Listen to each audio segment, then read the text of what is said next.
Christianity has to be continually redeemed from secular history. For Jesus Christ is the human imagination.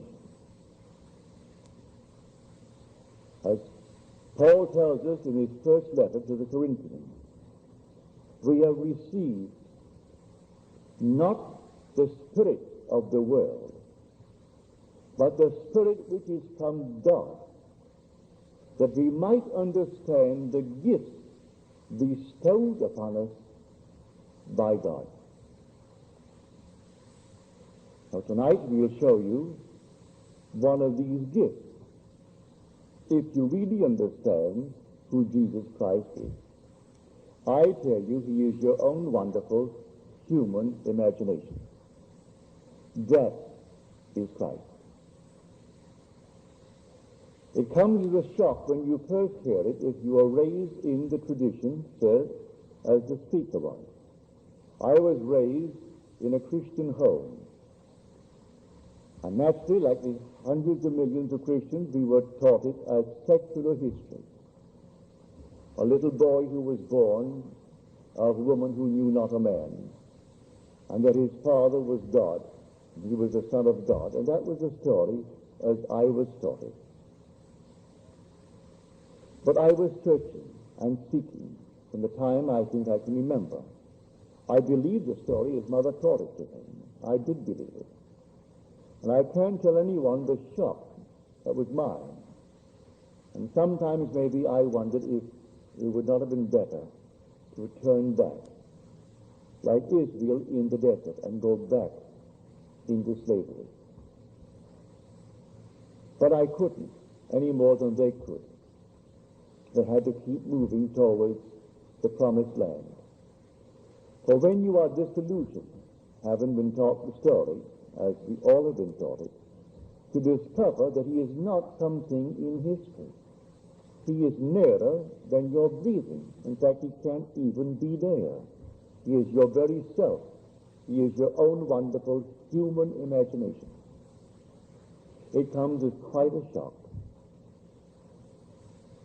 Well, I can tell it best by telling you a story. The year was 1933. Roosevelt was elected. I had been in this country for 11 years. I never really wanted to go back to Barbados. My parents came up in that year, and they pleaded with me to come to Barbados and join the family, become a member of the family. And I declined. I said no. I saw them off at the boat, and strangely enough, as they sailed, and they were on the deck, and I waved goodbye to them, a peculiar feeling came over me. And I had a desire that I never had in 11 years, to go to Barbados. I had just said goodbye to them, and said no to their request. They would have paid all expenses and brought me back, and everything would have been perfect.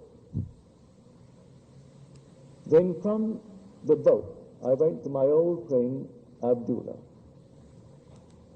He was born, so I am told, in Ethiopia. He was a black man, raised in the Jewish faith, but really understood Christianity as few men that I ever met understood it.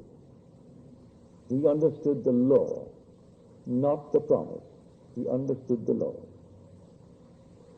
So I went to him and I told him the feeling that came over me, that I wanted to go to Barbados.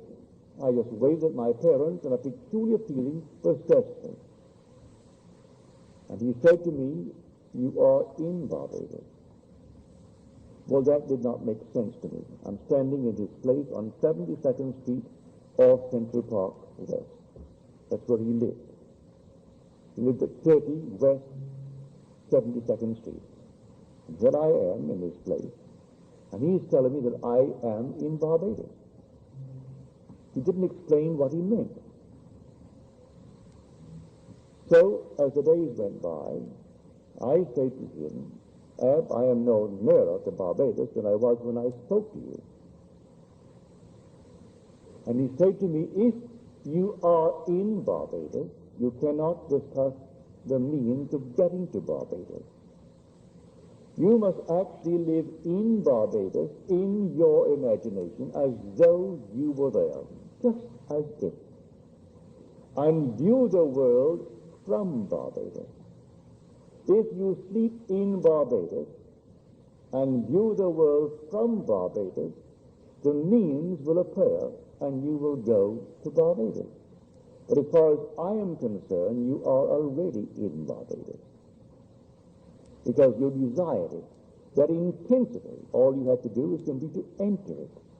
And you enter it now in New York City, even though that's 2,000 miles across water, and you aren't going to walk across water, but you enter Barbados and view the world from it. If you see the world from Barbados, then you have to be in Barbados.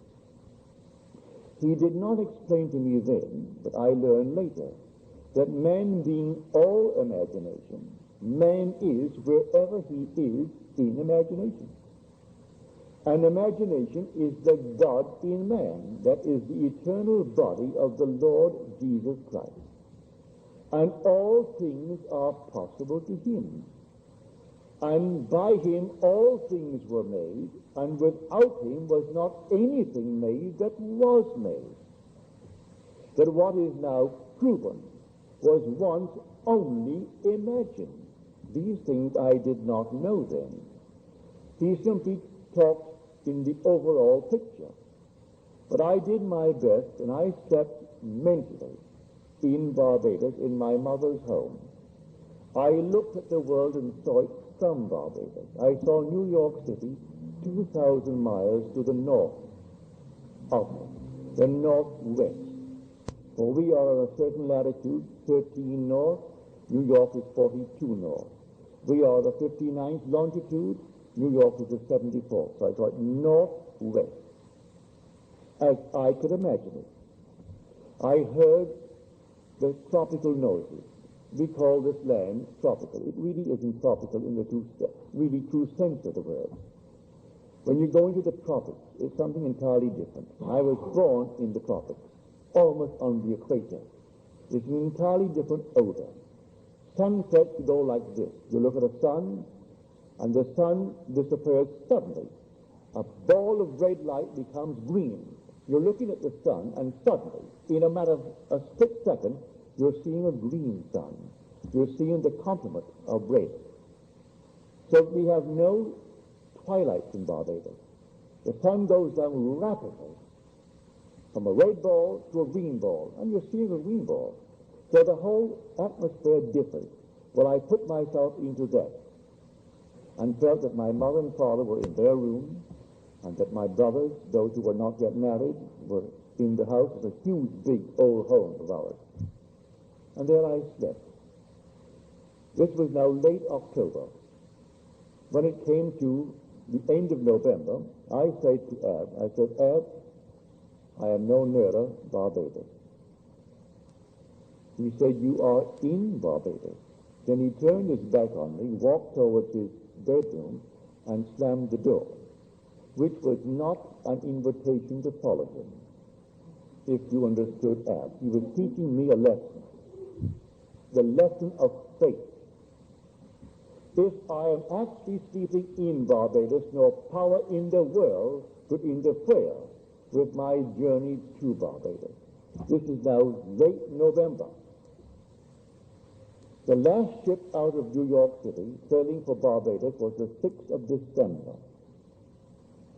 I wanted to get there by Christmas. And so I could not raise the question anymore. But on the morning of the 4th or the 3rd of December, I got a letter from my brother Victor. I did not ask him or any member of my family to bring me to Barbados. He wrote a letter, and he justified the content in this manner. He said, we are, you know, a large family, 9 brothers and a sister. We have never been united around our Christmas table at Christmas since we were a family. For there was an interval between my sister Daphne and the last 2 boys of 8 years. By that time, my oldest brother had left for Demerara in British Guiana. And by then, when he came back, my brother Lawrence went off to McGill to study medicine, and we were always moving around. But this time, everyone was present but yours truly. And he said, I'm enclosing a small little draft, $50. But in 1933, when there were 17.5 million unemployed, and we didn't have 204 million citizens, we only had 120-odd million. It was an enormous thing. If you're not old enough to know it, may I tell you, it was really a horror. Well, I was numbered among the unemployed. And so he knew that I could come if the terms were there, that I had my passage paid. So he enclosed a $50 draft to buy a suit. Well, you could buy a suit in those days for $12, $10. You could buy a pair of shoes, McCann shoes, for $3. And so I went down to the steamship company, because in the letter he said, I've notified the company to issue a ticket. And then the little $50, you buy what you need for the trip, and then sign the chips. And when the ship comes in, I'll meet the ship and pay all the things that you have incurred, all the debt. So I went down to the ship. They said to me, I'm sorry, Mr. Goddard, but we do not have a first-class passage for you. We can accommodate you third class. You have the first-class accommodation for meals, and you can have all the other areas of the first class. But for sleeping, you have to go to the third class. I said, perfectly all right with me, I'll take it. I went back to Abdullah, and I told him. You know what he did? When I said, I am going third class to Barbados, but I have the accommodation with the first for the daylight hours. He said, who told you you're going third class? You are already in Barbados, and you went first class. Again, he closed the door on me. I went down to the ship the morning it sailed on the 6th of December, and the ticket agent said to me, Mr. Goddard, I have good news for you. We have a cancellation. And now you can go first class, but you'll share it with two others. There are three in the cabin. Perfectly all right with me. And so I went down first class. Abdullah said to me, you know, Neville, when you return from Barbados, you will have died. Never explained a statement of that nature. You will have died. I'm coming back from Barbados, but I will have died. He spoke in these cryptic manners. Well, I did.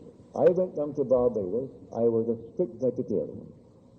I had not eaten one piece of meat or fish or fowl in 7 years. No smoking, no alcohol, no sex.